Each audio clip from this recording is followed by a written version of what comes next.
Matthieu 24, et je vais lire le verset 24, après j'en lirai d'autres qui correspondent avec le verset, car je ne vais pas m'étendre, mais je vais essayer d'éclaircir un point dont je ne veux pas que cette assemblée tombe dans ce qui se passe aujourd'hui partout dans les mouvements.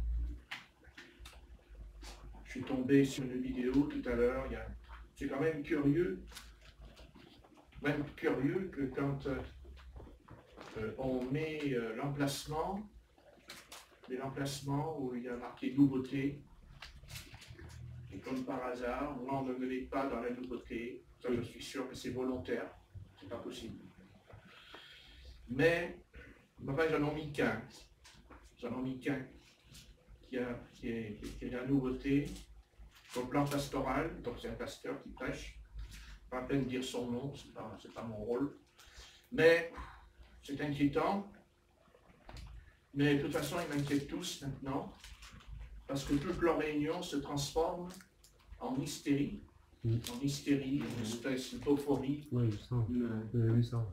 Et puis après, quand ils prient tous ensemble, les chrétiens se prennent par la main, là, dans l'auditoire, ils se mettent à crier, le pasteur il parle par-dessus, sa voix, tout ça. Enfin, bon.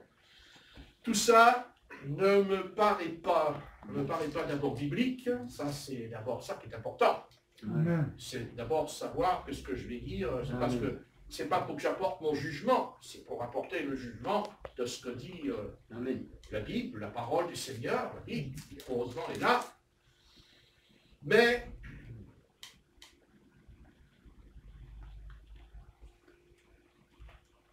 par contre, j'ai vu un autre pasteur qui était un grand évangéliste, c'est Jos Kopp, un grand évangéliste dans les années 50, il y a ses vidéos d'ailleurs. Et il y a aussi le pasteur Allen, l'évangéliste Allen. Ouais. Bon, de toute façon, ces hommes-là, parce que John Koch, c'est ça. De toute façon, bon,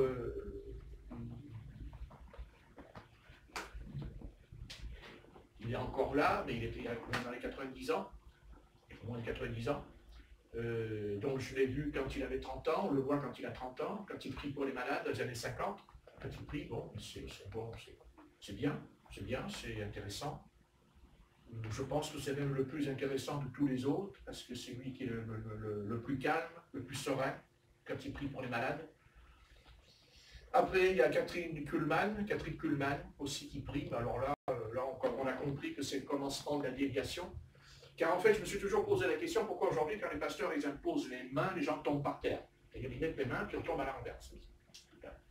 Ça ne dure même pas une seconde. Ils mettent la main, et puis ils tombent. Voilà, puis le pasteur, il s'en va, puis il revient sur l'estrade. C'est quand même inquiétant. Et en fait, je me demandais, mais d'où ça vient? Et en fait, c'est Catherine Kuhlman, qui est la première, qui a amené ça. C'est elle qui a amené ça. Parce que ça ressemble justement à ce qui se passe aujourd'hui. Ça a la même image comme elle a fait. Et elle, ça date des années 60. Donc, mais, vous voyez, la parole du Seigneur est très claire. La parole du Seigneur, on peut faire ce qu'on veut avec la Bible. Mais la Bible, elle vous retournera en pleine figure un jour. Elle s'en retournera contre vous, la Bible. Parce que Dieu dit déjà, et c'est vrai, il faut le reconnaître, Dieu dit, je ne permets pas à la femme d'enseigner, ni de prendre de l'autorité sur l'homme. À part si le pasteur donne l'autorisation, attention. Il n'est pas dit non plus que... Attention, il faut faire attention, il ne faut pas être catégorique. Mais une femme qui se lance comme ça toute seule dans le ministère, et qui fait comme ça les choses, des miracles, des prodiges, mais vous savez, pour que Dieu nous garde de toute séduction, il faut d'abord rester avec la parole du Seigneur. Voilà. Il ne faut pas s'en éloigner. Voilà. Il ne faut pas s'en éloigner, et surtout, si ce n'est pas une porte que l'adversaire va ouvrir, il va essayer d'ouvrir un fenestron. Vous savez ce que c'est qu'un fenestron? Ce n'est pas une fenêtre, hein. C'est une espèce de truc, là, une espèce de lucarne. Et voilà. Parce que le serpent, aujourd'hui, il ne marche plus, il ne se tient plus debout. Donc, c'est certain que, de toute façon, il n'a pas besoin d'une porte pour entrer, puisqu'il rampe.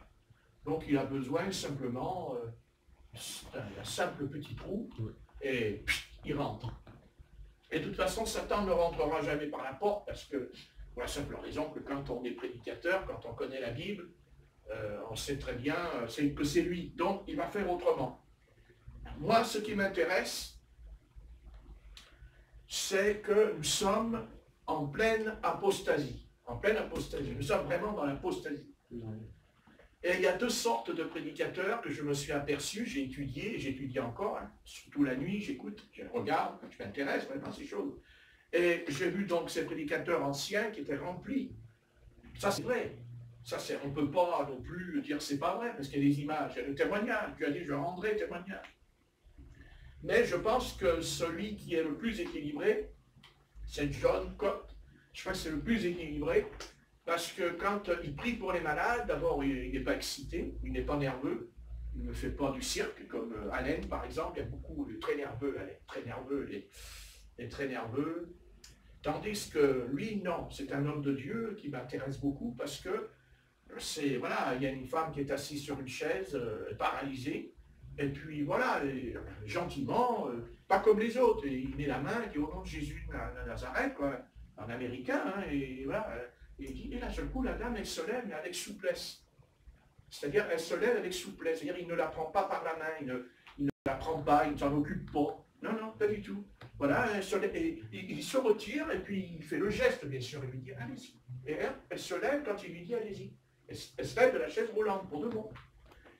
Donc là, je me dis, c'est bien, c'est intéressant, c'est très intéressant. Ce qui est intéressant aussi, c'est qu'après, il prêche. Et quand il prêche, on sent que c'est un fleuve calme. C'est un fleuve, mais posé, calme, alors que les autres évangélistes, il y a Allen, il est très très nerveux, il y a Oral Roberts. Roberts, lui, il a tendance à faire un peu, pas encore, mais il n'est pas loin de la vedette. Vous voyez, ça, il est vedette, hein, c'est un truc de vedette. Mais il n'est pas dit que les malades ne sont pas guéris, non, non, pas du tout. Mais il y a quelque chose qui me gêne, quelque chose qui me gêne dans cette histoire de guérison, de délivrance, guérison, les démons, tout ça, ça commence à me déranger, cette histoire dans mon esprit.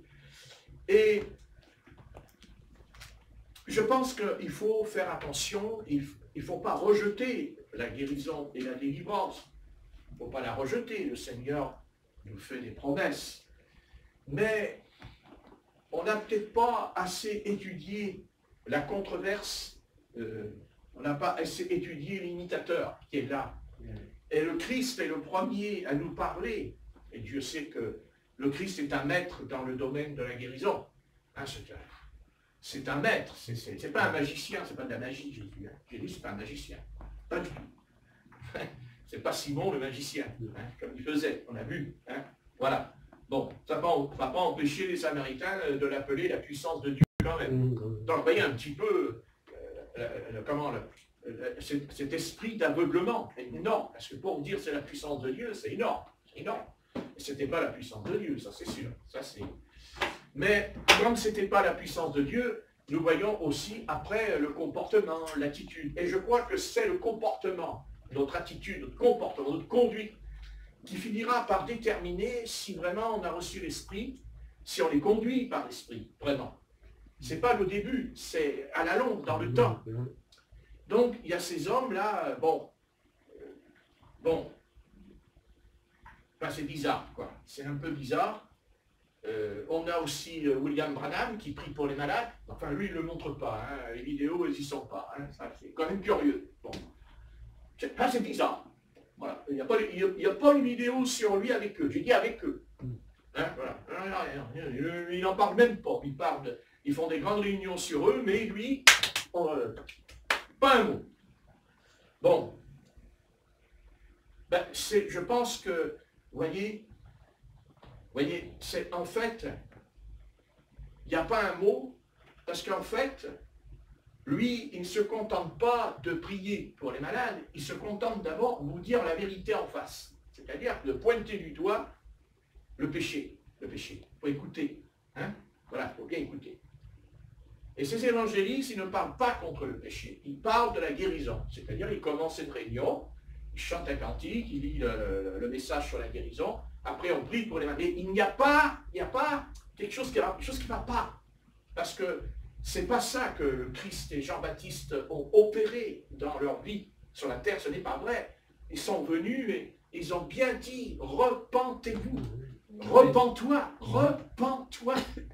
Voilà, la repentance. D'abord, la guérison, oui, mais ce n'est pas la guérison avant la repentance. C'est la repentance. La repentance, c'est le salut par la repentance, par l'humiliation, par être brisé par la puissance de Dieu qui nous brise et qui nous dit, tu es perdu. Voilà, tu es perdu. Et bien sûr, tu es perdu, mais le Christ est ton sauveur. Mais Christ est ton sauveur que si tu confesses ton péché et que tu l'abandonnes. C'est ça le christianisme. Le christianisme, c'est pas... Voilà. Ensuite, Dieu peut guérir parce qu'il a l'amour, parce qu'il a compassion. Le Christ n'a pas fait des réunions particulières pour la guérison. Non, non, il guérissait par amour, par compassion. C'est-à-dire que quand il voyait un malade, il éprouvait une terrible souffrance en lui pour la personne. Et bien sûr, c'est ça la véritable guérison. La vraie guérison, c'est quand on a compassion, quand on a de l'amour, qu'on a compassion. Voilà. Et si on prie pour les malades et qu'on n'a pas de compassion, mais que ça devient du spectacle, que ça devient une espèce de spectacle, vous voyez, cette sorte de... Ça va pas, ça ne va pas aujourd'hui. Il y a quelque chose qui ne va pas aujourd'hui. Voilà. Donc, premièrement, je vais poser le fondement parce que je crois qu'il y a quelque chose, un mot, enfin, un verbe, et c'est au verset 24, verset 4, verset 4, Matthieu 24, verset 4, Jésus leur répondit, prenez garde que personne ne vous séduise. Voilà. Et je crois qu'on ne fait pas attention à cet avertissement.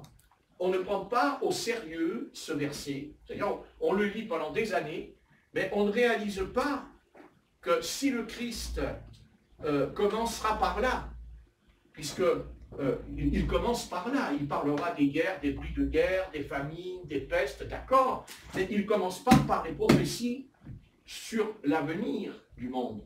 Il commence et il emboîte le sujet. Et bien sûr, il dit, prenez garde que personne ne vous séduise. Voilà. Mais c'est quoi qui va nous séduire? Le monde, bien sûr, mais non. Jésus ne parle pas de la séduction du monde. Il ne parle pas de la séduction, du monde, le péché, la société. Non, non, il parle d'une autre séduction.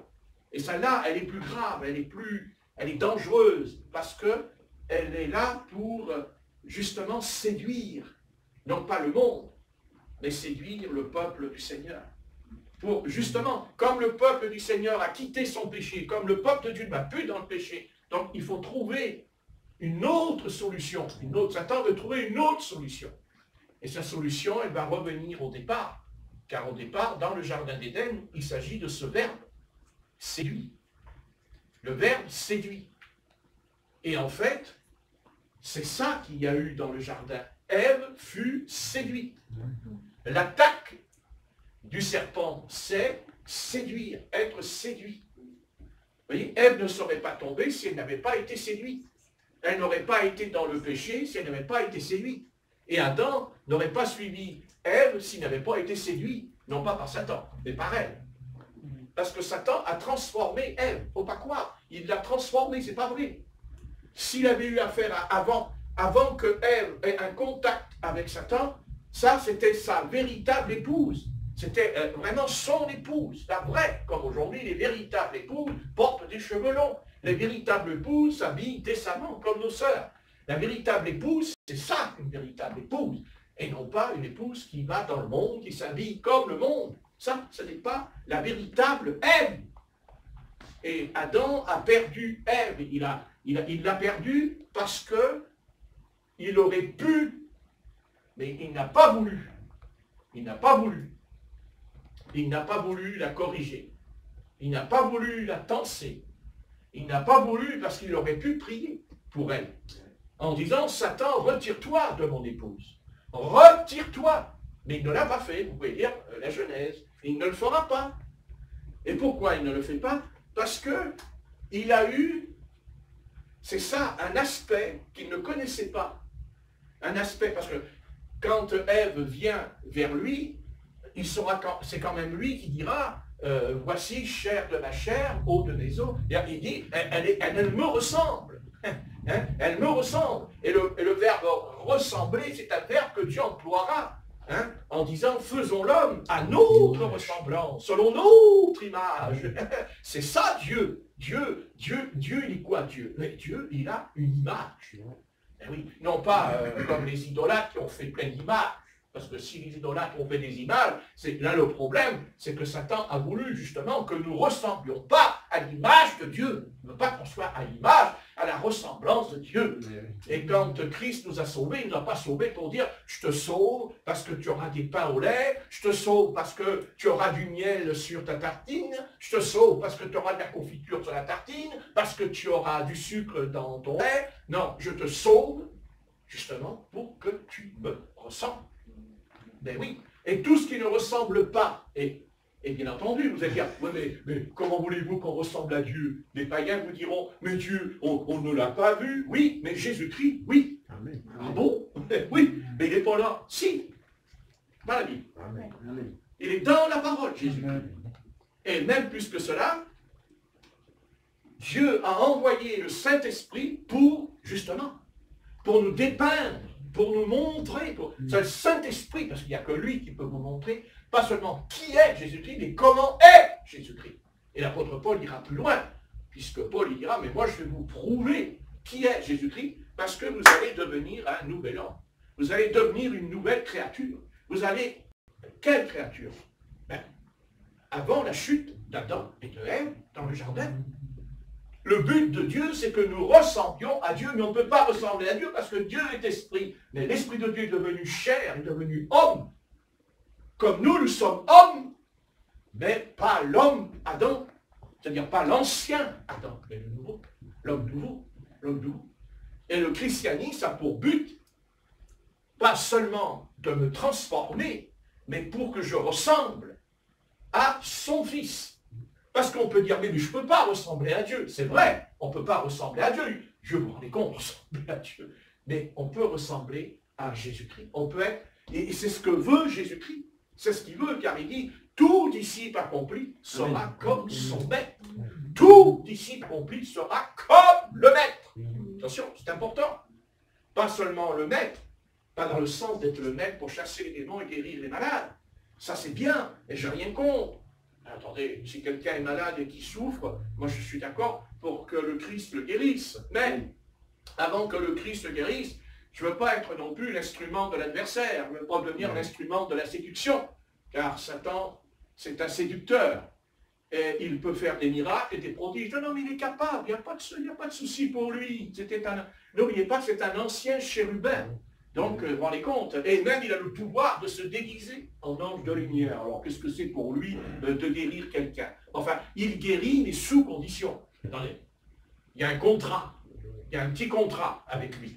Enfin, un petit contrat, c'est vite dit. Mais en tout cas, il y a un contrat, ce qu'on appelle dans la Bible l'alliance, hein, une alliance dont Dieu a dit, faisons l'homme, selon notre image et selon notre ressemblance. Et je pense que le Christ, quand il est venu, il n'est pas venu simplement pour faire du spectacle, non, il est venu pour nous sauver, mais pour que nous ressemblions, pour que nous soyons semblables à lui, en tout, en tout. Mais on ne peut pas, c'est évident. Mais si on le veut, et comment je peux le vouloir? Ben, c'est pas compliqué. Celui qui me cherche me trouve, celui qui frappe, on ouvre, celui qui demande, reçoit. C'est-à-dire qu'à un moment donné, si nous cherchons, si nous recherchons la face de Dieu, eh bien Dieu se révélera, se manifestera. Même si on n'est pas Moïse, même si on n'est pas Élie, hein, ça ne fait rien.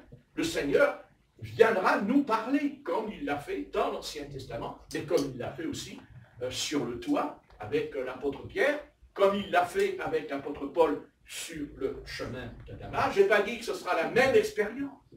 Mais en tout cas, Dieu fera quelque chose pour nous, à son niveau, à nous, à notre compréhension. Et tout cela, ça ne nous conduit pas. Si ça ne me conduit pas à être un nouvel homme, tout ça, c'est faux. C'est faux. C'est même pas la peine de réfléchir. Donc c'est à nous de savoir, d'abord, pour être un nouvel homme, faut-il encore être né de nouveau? Faut-il encore naître? Parce que si on est là, c'est qu'on est né. Non, on n'est pas arrivé comme ça, en claquant des doigts.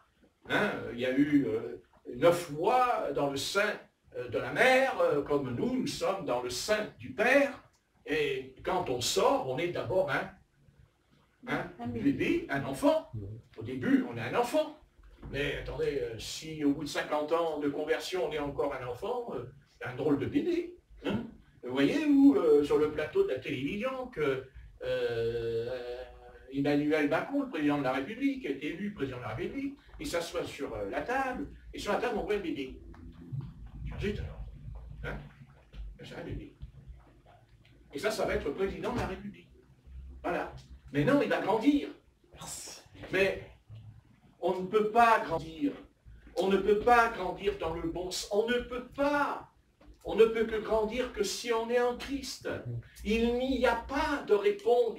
Il n'y aura pas de réponse. Parce que la réponse, c'est le retour. Le Christ, le retour de Jésus-Christ. C'est le retour de Christ. Mais nous n'attendons pas le retour de Christ. Le Christ, il est en nous. C'est écrit dans la Bible, demeurez en moi, je demeurerai en vous. Mais oui, il faut arrêter là de chercher quoi que ce soit. Voilà. Et c'est pour ça que tous ces évangélistes, là, ils cherchent quoi? Mais si Christ est en eux, ils n'ont pas besoin de chercher quoi? Ils n'avons pas besoin d'avoir un dérive. Ils n'ont pas besoin de ces choses. Ce n'est pas la guérison que nous recherchons. Ce n'est pas de chasser les démons que Dieu s'en chargera. Ce que nous voulons, c'est Christ. Ce n'est pas le Christ intellectuel, mental. Le Christ par une expérience. Amen. Par la repentance. Parce qu'on ne peut pas changer. On ne peut pas être transformé si on n'est pas passé par la repentance. Et la repentance, on le sait très bien, que c'est l'Esprit Saint, c'est le Saint-Esprit qui nous convainc de péché, de jugement, de justice. C'est ça le Saint-Esprit. Il me convainc de péché. Et bien entendu, après il y a la sanctification, il y a la sainteté. Et ça se fera. Vous pensez que ça se fait avec ce que dit le Christ, si le grain de blé ne meurt, il faut le briser. Et ça prend des années. Moïse, il n'a pas été prophète de l'Éternel en 40 jours. Ah non, 40 jours, ce serait bien. Voilà, par contre, il est monté sur la montagne du Sinaï, et là, c'est vrai que pendant 40 jours, il s'est tenu devant l'Éternel, sans boire et sans manger, et il se tenait devant l'Éternel, et puis lui, c'est quelqu'un, Moïse, parce qu'il y a le doigt de Dieu qui est venu, il a frappé la loi, il a frappé les 10 commandements contre le rocher, parce qu'il a d'abord tapé sur un rocher, il a écrit sur un rocher, après il a fendu les tables avec son doigt, chut, le feu, c'est le feu qui a fendu, et Moïse est descendu, et quand Moïse arrive en bas, malheureusement, vous savez, c'est terrible, le contraste est énorme. Nous avons là un homme qui est sur la montagne du Sinaï, pendant 40 jours, pendant 40 nuits, qui n'a pas mangé, puis en bas on descend, un peuple qui se vaut dans la nourriture, parce que la nourriture ça va avec le péché, tout ça c'est la soupe aux poireaux et aux légumes, non mais c'est un grand mélange, vous voyez. Et le choc pour Moïse est terrible. Mais Dieu va lui faire comprendre quelque chose. Dieu va lui faire comprendre quelque chose à cet homme. Dieu va lui dire, tu sais, toi, je t'ai donné la loi, Et Dieu sait qu'on sait que les Juifs, ça y va la loi. Et la loi de Moïse, Et si vous ne faites pas ce que Moïse a dit, vous allez être condamnés, et vas-y, et la loi. Vous avez même des chrétiens qui sont retournés dans la loi. On appelle les judéo-chrétiens. Oui, ils sont chrétiens, mais judéo-chrétiens, juifs et chrétiens en même temps. C'est-à-dire la grâce et la loi en même temps. Mais non, il n'y a pas la grâce et la loi en même temps. Non. La loi, c'est terminé. Et l'apôtre Paul en parle dans Galates, il en parle dans l'Épître aux Romains. Il a dit, la loi, c'est terminé. Et Dieu a été loin, parce que si aujourd'hui Israël et ses judéo-chrétiens regardent un peu ce que Moïse a fait sur la montagne du Sinaï, il descend de la montagne, il a les 2 tables de la loi, et à un moment donné, il prend les tables et il les jette par terre.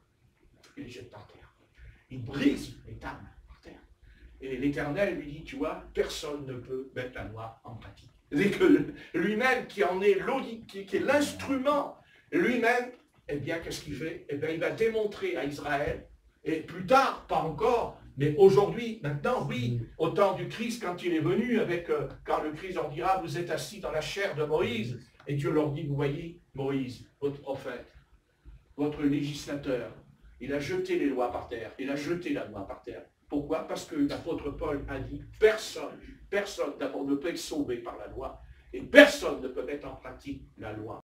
Et Moïse n'a pas pu mettre la loi en pratique puisqu'il va se mettre en colère. Et Dieu n'était pas d'accord avec lui, c'est pas vrai, parce qu'il a dit, ben, écoute, t'as brisé l'étape de la loi écrite par sa main, écrite par son doigt, faites attention. C'est pas Moïse qui a écrit les 10 commandements, c'est le doigt de Dieu dans l'Ancien Testament. Le doigt de Dieu, vous vous rendez compte, c'est énorme, le doigt de Dieu. Ouais. Je trouve que c'est intéressant de jeûner quand même. Parce que si jeûner, ça amène Dieu là, ça me fait réfléchir par moment. Non mais, je veux dire, hein, si jeûner, si prier, chercher la face de Dieu comme Moïse, ça amène à voir ça, moi je dis pas non. Je dis pas non, je me dis après tout, et pourquoi pas nous? Pourquoi pas nous? Pourquoi pas nous? Là vous me dites, mais c'était dans l'Ancien Testament. Ben ouais, un grand prophète, mais l'apôtre Pierre, lui, avec son ombre, les malades sont guéris. Vous avez vu une ombre qui guérit les malades dans le ministère de l'Ancien Testament? Vous avez une ombre, vous, qui guérit une ombre qui guérit les malades. Et pourquoi? Et parce que Paul dira, hein, il dira quoi? Il dira le ministère de l'Esprit est plus glorieux. Hein? Alléluia. Voilà, il dit que Moïse a servi en tant que serviteur dans la maison de Dieu, mais Jésus en tant que fils. Amen. Hein? Amen. En tant que fils. Ne dormez pas, ça va. Non, parce que on peut écouter en dormant en même temps. Vous voyez, ça existe, ça. C'est nouveau, les gars. Mais bon, de toute façon, ne faites pas trop de choses parce qu'après ils vont dormir pour de bon. Alors, donc, ne leur donne pas de mauvaises idées, pasteur. Donc, voilà, c'est important. La loi ne sert à rien. La loi ne sert à rien. Ne sert à rien. Voilà. Ah non. C'est comme ça. Et tant qu'Israël restera dans la loi, restera aveuglé. Oui. Ils sont stériles. Ah, stérile. Tout à fait. C'est un beau mot. Voilà, on est stérile quand on reste dans la loi. Il n'y a pas d'autre solution. Il n'y en a pas. Donc Moïse a jeté les tables parce que justement, Dieu a voulu déjà dire, il veut nous dire, que si un homme comme Moïse, suite à un jeûne de 40 jours, de 40 nuits, a jeté les tables de la loi par terre, écrites par la main, le doigt de Dieu, pardon, ça veut dire que la loi ne peut pas me transformer, que la loi ne peut pas me changer, que de jeûner 40 jours et 40 nuits, ça ne me transformera pas non plus. Non, la preuve, puisqu'il se met en colère. Donc, vous voyez, parce que Moïse était aussi, il dit qu'il était l'homme le plus patient et le plus doux de la terre, mais c'était parce qu'il était un homme de colère. Il était en colère avant de se convertir, Moïse, attention. Hein. Il a étranglé l'Égyptien, hein, il a étranglé, il ne rigolait pas Moïse. Hein. Hein, il a étranglé, il l'a enterré dans un paquet de sable, dans le sable, hein, ni vu ni connu. Hein. Voilà. Mais bon, c'était Moïse avec sa faiblesse. Et sur la montagne, eh bien, voilà. Mais je voudrais simplement, je vais simplement vous dire que si monter sur la montagne, du Sinaï vaut le coup pour en arriver là, alors je vais monter sur la montagne du Sinaï. Mais je ne vais pas aller là-bas, dans le Sinaï, évidemment. D'abord parce que je crains la chaleur. En plus, comme le rocher a déjà été fendu, il n'y a plus d'eau. Alors, je suis en train d'embêter. Mais je parle de ma chambre. Entre dans ta chambre, ferme ta porte et prie. Donc, est-ce que c'est ça peut-être que voilà, c'est ça, parce que c'est sûr qu'il n'y a pas eu deux Moïse. On est d'accord, il n'y en a qu'un. Il n'y a qu'un Moïse, il n'y a eu qu'un Élie, il n'y a eu qu'un Jésus de Nazareth, il n'y en a pas deux, il n'y en a qu'un. C'est vrai. Mais pourquoi pas aujourd'hui? Pourrait-il pas y avoir, on ne sait pas, un Patrick, un Nicolas, n'est-ce pas? Oui.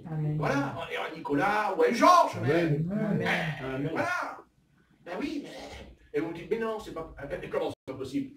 Est-ce que Moïse n'était pas un homme de la même nature que nous? Est-ce que Élie, dira l'apôtre Jacques, n'était pas un homme de la même nature que nous? Mais ces hommes-là, ils n'ont pas été des chouchous du Seigneur. Mais c'est pas simplement parce que dans leur vie privée, dans leur subconscient, ils avaient compris que quand on cherche la face de Dieu, eh bien, Dieu nous transporte et nous place dans une position tout à fait différente. Et d'ailleurs, l'enlèvement est une question de position. L'enlèvement, c'est une question de position. Une position, c'est quoi une position? Comme le président de la République, M. Macron, il est président parce qu'il a une position. Le Premier ministre, il a une position que n'a pas le président. Le ministre de l'Intérieur, ce n'est pas le Premier ministre. Vous comprenez? C'est le ministère, le ministre. Donc, et nous sommes aussi des ministres, dit l'apôtre Paul. Et on est ministre pas parce qu'on a une carte dans le portefeuille, je suis ministre. C'est pas parce que j'ai une carte, il y a marqué je suis pasteur de telle assemblée, de tel mouvement. Non, non, c'est pas ça. C'est la position. Comme il y a 5 ministères, et ministère, quand je dis je suis pasteur, ça ne veut rien dire, je suis pasteur, je peux le trier toute la nuit, je suis pasteur, je suis pasteur, je suis pasteur, je suis pasteur, je suis pasteur, je mange, je suis pasteur, je dors, je suis pasteur. Et Dieu il me regarde et il me dit, non, tu n'es pas pasteur. Ah bon? Ben non, mais non. Parce que près de pasteur, il faut avoir la position, pas sur la terre, mais dans les cieux. Parce que le combat, c'est pas sur la terre, c'est dans les cieux qu'on doit affronter les ténèbres. Hein, assis dans les lieux célestes, en Jésus-Christ. Là, nous affrontons le prince des ténèbres, le prince des puissances des ténèbres. Donc, Dieu nous a transportés dans le royaume de son amour. Et il nous a, pas moi, vous, nous, il nous a placés dans cette position. Seulement, le problème, c'est que le peuple du Christ, aujourd'hui, ne comprend pas sa position parce qu'il n'arrive plus à s'identifier à Jésus. Car la position, c'est une question d'identification. Il faut s'identifier. Hein, quand on se fait arrêter par les gendarmes, il dit papier de la voiture, carte grise, permis de conduire, carte d'identité, papier d'assurance. Vous savez, parce que le péché, c'est comme une boule de neige. Hein? Vous connaissez la boule de neige? Boule de neige, vous la prenez, c'est une petite boule. Et vous la roulez dans la neige, et qu'est-ce qu'elle fait la boule? Hein? Hein? Comprends le français? Hein? Donc, elle est parfaite. Non?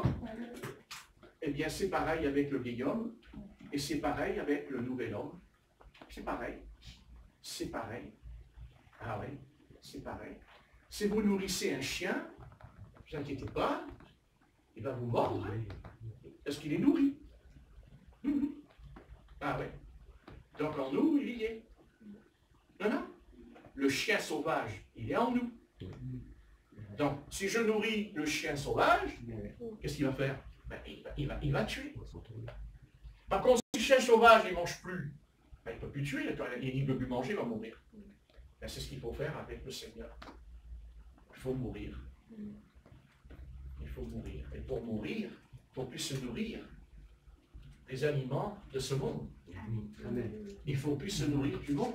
Il faut plus se nourrir du monde. Parce que c'est comme ça. Hein? Ben oui. Ben oui. Ben oui. Vous êtes sûr? Il y a un chien loup en moi? Oui. Ah oui, ça c'est sûr. Dans tous les hommes d'ailleurs. Dans tous les hommes, il y a le chien loup. Ben oui. Et un chien loup, il existe parce qu'il mange, parce qu'il se nourrit, il mange. Donc c'est pareil avec le vieil homme. Si le vieil homme se nourrit, il ne va pas maigrir. Hein, quand vous mangez beaucoup, qu'est-ce que vous faites? Ben, vous grossissez. Voilà, à moins que vous soyez malade. Il y en a qui mangent beaucoup, ils sont toujours maigres. Mais c'est parce qu'ils sont malades. Mais quand on est quelqu'un de normal, on mange et on grossit. Donc, si le chien loup qui est en moi, je lui donne à manger, qu'est-ce qu'il va faire? Il va reprendre du poil de la bête. Et c'est pour ça que vous avez même des serviteurs de Dieu, eh bien, un jour, qu'est-ce qui se passe? Ils redeviennent comme avant. Pourquoi? Parce que se sont nourris de quelque chose qui n'avait plus rien à voir avec le Seigneur. Il faut faire attention à ce qu'on mange. Oui. C'est pourquoi Dieu ne veut pas qu'on aille dans le monde. Pourquoi l'Esprit de Dieu ne va pas dans le monde? Pourquoi? C'est pour nous ennuyer? C'est pour nous créer des problèmes? C'est pour nous dire je te défends, c'est interdit? Non. Dieu dit, si tu vas dans le monde, tu nourriras le chien qui est en toi. Le chien galeux. Parce qu'il y a un chien galeux en nous. Non, parce que les chiens dans le monde, ils ont la lèpre. Ils attrapent toutes sortes de maladies, parce qu'ils bouffent dans les poubelles. Hein? Voilà. C'est un peu comme aujourd'hui. Ouais. Il y a beaucoup, excusez-moi, ce que je vais dire, c'est cru ce que je vais dire. Peut-être que j'ai vraiment raison. Je crois qu'il y a beaucoup d'assemblées, c'est des gros conteneurs, mais dedans, il n'y a que des ordures. Alors le chrétien, eh bien, qu'est-ce qu'il fait? Il va là, il va là, il va là, il va là, il mange à gauche, à droite. Le problème, c'est qu'il n'est jamais né de nouveau. Il n'est pas converti. Et parce qu'il se nourrit dans les conteneurs. C'est-à-dire, il va bouffer, excusez-moi, il va manger. Et voilà. Et ouais, il va bouffer à tous les râteliers, toutes les nourritures, pentecôtistes, baptistes, méthodistes. Alors, c'est une espèce de mélange, vous savez. Un coup, vous mangez protestant, un coup, vous bouffez baptiste, un coup, vous mangez pentecôtiste, un coup, vous mangez, je te mange. Puis ceux qui n'ont plus rien trouvé, ils ne sont plus satisfaits. Alors, ils vont manger dans le conteneur de William Branham. Ah, lui aussi. Je parle pas de lui, je parle du résultat. Je parle du résultat. Hein? Quoi, c'est pas le résultat qui compte? Ah, je regarde le résultat. C'est ce que dira le Christ. On reconnaît un arbre à son fruit. Donc à un moment donné, il y a un problème quelque part. Voilà. Et c'est pour ça peut-être que le Seigneur nous a mis à part. Parce qu'ici, on peut dire, c'est à part. Et pourquoi? Parce que l'Esprit de Dieu ne veut pas que vous alliez manger à tous les râteliers. Voilà. Alors peut-être, quand je prêche, j'ai peut-être pas le talent de ces messieurs, je suis d'accord. Je veux bien, je ne vais pas être super français. Je veux bien, c'est vrai. Mais en attendant, la source, quand on boit, quand on écoute. Amen. Faire attention. Parce que vous savez, parce que vous croyez que les prophètes dans l'Ancien Testament, c'était des diplomates.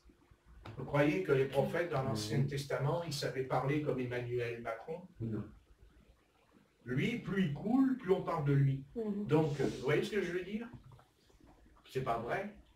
Parce qu'en vérité, vous ne savez pas la vérité. C'est que les prophètes dans l'Ancien Testament, ils étaient très rudes. Oui. Ils ne parlaient pas comme nous, c'était pas vrai. Ils étaient très sévères, très durs. Les prophètes dans l'Ancien Testament, c'était terrible. Et peut-être qu'ils n'avaient pas le langage académique. Ah oui, certainement qu'ils ne parlaient pas. Et même l'apôtre Paul, qui lui a été un homme très instruit, et il dira, je regarde cela comme de la boue, afin de gagner Christ. Donc Dieu, il a dit, tu sais, c'est vrai que tu es intelligent, c'est vrai que tu as été un rabbin, c'est vrai que tu as étudié la loi et que tu l'as mis même en pratique, il le dit quand il était jeune. Mais Dieu lui a dit, tu vas aller par terre, toi. Tu vas voir, toi. Et vous savez, quand Dieu l'appelle, il ne l'appelle pas en haut d'une estrade. L'apôtre Paul, il n'est pas assis sur un banc, là, devant les hommes de loi, ou il n'est pas assis dans l'église de Jérusalem, l'apôtre Paul, quand le Seigneur l'appelle. Hein? Ce serait bien, hein? L'apôtre Paul, il rentre dans l'église de Jérusalem, il y a l'apôtre Jacques, il y a l'apôtre Pierre, il y a l'apôtre Jean, et d'un seul coup, il dit, « Oh, mon frère, Dieu t'appelle. Oh, Dieu t'appelle. Oh, viens ici, on va t'imposer une main. Tu vas avoir un grand ministère. » Et ce que je fais là, c'est ce que font des milliers de pasteurs. Quand les âmes elles viennent à l'imposition des mains. Oh, mais tu vas voir, et le Seigneur il a préparé pour toi des promesses. Et l'autre, elle repart, vous savez, elle repart en jean, et elle repart en mini-jupe. Il n'y a aucune repentance. Il n'y a rien. Il n'y a pas la repentance. Mais non, il ne faut pas juger. Ah ouais, non, il ne faut pas juger. Alors on a tous porté des ménuches. Hein? Puisqu'il ne faut pas juger. Mais alors qui va juger s'il ne faut pas juger? Qui va dire à ces âmes? Qui va leur dire, il faut arrêter? Puisque c'est jugé. Alors, allez demander ça aux prophètes de l'Ancien Testament. Vous n'avez qu'à les interroger, puis on verra bien. Amen. Non? On a l'air d'oublier que le prophète Élie, il dit à 50 soldats, si je suis un homme de Dieu, que le feu descende du ciel. Amen. Sauf le feu descend. Elle est où la miséricorde là? Elle est où l'amour là? Non. Et pourquoi Dieu a permis ça 2 fois? Pourquoi? Parce qu'il n'aimait pas les soldats? Non. Il l'a permis pour montrer à nous aujourd'hui qu'on ne se moque pas de lui Amen. et qu'on ne le prend pas pour ce qu'il n'est pas. Amen. Et qu'on aurait peut-être tendance à bien réfléchir à ce qui s'est passé avec Élie. Parce que ce soir, peut-être qu'il n'y a pas le feu qui va nous tomber sur la figure, mais il y a un autre feu qui s'appelle le feu de l'enfer. Ah! Il y a pensé celui-là? Bon, moi je préfère être consumé maintenant que d'aller en enfer. Amen. Non? Amen. Eh oui. Et quand Dieu appelle l'apôtre Paul, il n'est pas assis sur un banc. Non. Il est assis sur son cheval.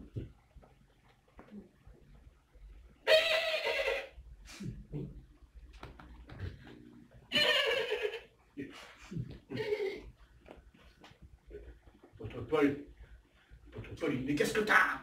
Mais qu'est-ce que t'as aujourd'hui? T'es bien énervé. Mais qu'est-ce que t'as? Comme l'ânesse avec Balaam. Hein? Il ne voyait pas l'ange, mais l'ânesse, elle voit l'ange. Et quand Dieu appelle Paul, il l'envoie par terre. Et toute sa vie, parce que dès le commencement de son ministère, toute sa vie, ce sera ça. Il va mordre la poussière jusqu'au bout. D'abord parce que Dieu lui a dit, Dieu quand il l'appelle, Anania, il rentre chez lui. Bonjour! Voici le prophète de l'Éternel. Oh, Paul, le Seigneur t'appelle, un grand prophète. Oh là là, les grandes bénédictions. Tu vas être envoyé parmi toutes les nations. Tu vas être important. Oh, et bien non, les pasteurs vont t'écouter, tout ça. Que c'est bon. Ah, ça me fait du bien. Ah, que c'est bon. C'est ça? Non. Non, Dieu l'envoie par terre. Il l'envoie par terre. Il le fait même tomber de son cheval. Hein, parce qu'on dit à cheval. Hein? Pas par terre. Voilà. Et c'est comme ça que Dieu l'appelle. Celui qui est appelé par le Seigneur, il aura peut-être des roses, mais avec des épines. Écoutez bien ce que je vous dis, avec des épines. Et c'est peut-être ça que même nous, on a du mal à comprendre. Parce que c'est vrai qu'il y a la bénédiction de Dieu, mais il y a les épreuves. Il y a les épreuves. Et personne n'échappe à l'épreuve. Si Dieu vous a choisi, vous aurez des épreuves. Ah non, tu nous fais peur là. Ne dis pas ça, pasteur, je ne vais pas dormir, moi, je n'ai pas d'épreuve. Ah ben oui, mais si je te dis que tu n'auras pas d'épreuve, je suis un faux pasteur. Amen. Je suis un faux docteur. Non. Amen. Tu auras des épreuves. Mais à chaque fois que tu persévéreras, tu en sortiras vainqueur. Amen. Mais aussi pas vainqueur, mais aussi transformé. Amen. Tu seras encore plus près du Seigneur quand tu auras passé par là. Mais je ne veux pas passer par là, Seigneur. Moi, le pasteur, quand il m'a imposé les mains, il m'a dit que j'avais des bénédictions. Ah oui, alors des bénédictions. Je rencontrerai une super épouse, j'aurai des beaux gosses, il m'a dit. Mais c'est ce qu'ils font. Il m'a dit que j'aurai une belle place de travail dans la société, que je vais avoir une bonne paye. Si je viens à toi, bien sûr, Seigneur, j'aurai tout ça. Et c'est ce que disent aujourd'hui les prophètes sur l'estrade aux âmes qui viennent écouter la Bible. Mais il ne leur dit pas, tu vis dans le péché, tu vis dans l'iniquité. Non, non, c'est pas vrai. Viens, je vais prier pour toi, le Seigneur va te guérir. Guéri par le Seigneur. Vous avez remarqué un évangile comme ça, tout le monde peut l'accepter. C'est pas un problème, il n'y a pas de souci. Même les artistes, ils sont d'accord. Il y a des artistes qui écoutent ça. Ah oui, bien sûr. Ils disent, il y a les anges. Les artistes, ils disent, ah, les anges. Les anges. Hein? Mais c'est pas ça l'évangile. C'est pas ça l'évangile. C'est pas du tout ça, je vais vous dire toute la vérité. Ça, c'est un mensonge. L'évangile, c'est l'épreuve, c'est la souffrance, c'est la persévérance. Mais par contre, attention, vous aurez une paix ineffable dans votre âme. Vous aurez une joie énorme en vous, malgré les épreuves. Vous comprenez? C'est pas pareil. Voilà, c'est ça. Et l'apôtre Paul, il est passé par un chemin vraiment difficile. Et on pourrait même dire, ah ben tiens, maintenant, l'apôtre Paul, c'était un vieillard, il le dira lui-même, hein, il dit, je suis un vieillard, il avait 60 ans quand il a dit ça. Hein. Eh bien, est-ce que Dieu l'a épargné encore après? Est-ce que Dieu l'a épargné? Non. Il a été enchaîné? Non? Hein?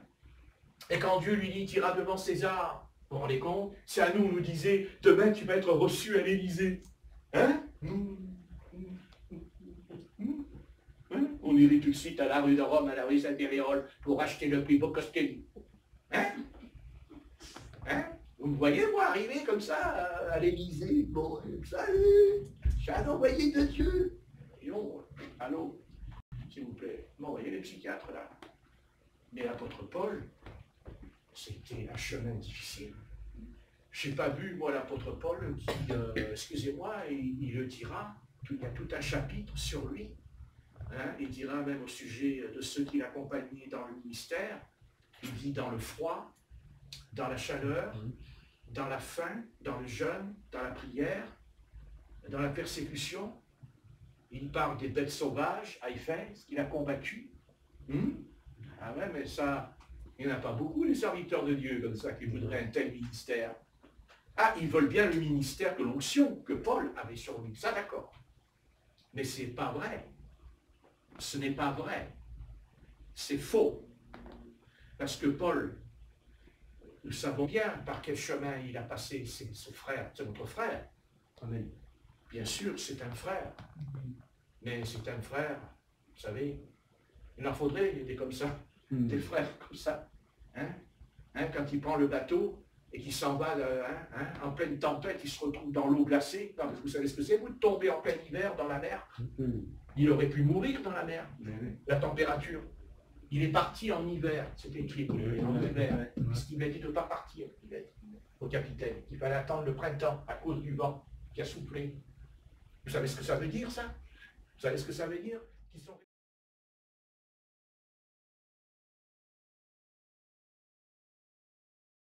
ne périra. Ben ça, c'est un vrai prophète, ça, par contre. Parce qu'il n'y en a aucun qui a péri.